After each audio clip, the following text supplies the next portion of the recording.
কবিতার নাম আমার মা। কবি মাহবুব সর্দার সবুজ।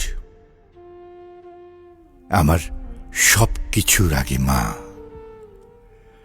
যখন সবাই মুখ ফিরিয়ে নিয়েছিল, তখন মা বলেছিল, তুই তুই ঠিক আছিস, তুই পারবি।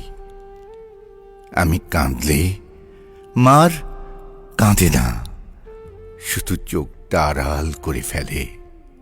মা বলে, কিছুই হয়নি, এসব যায় আসে না।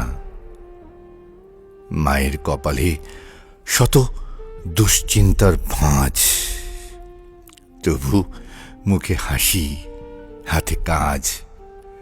মায়ের যেন ক্লান্তি বলতে কিছু নেই। আমার ভুলগুলোকে আড়াল করে রাখা একমাত্র মানুষ, যে ভালোবাসে কোনো শর্ত ছাড়া। আমি হাজারবার ভুল করলেও মা একবারও মুখ ফিরিয়ে নেয় না। আমার মা এই পৃথিবীতে আমার সবচেয়ে নিরাপদ জায়গার নাম।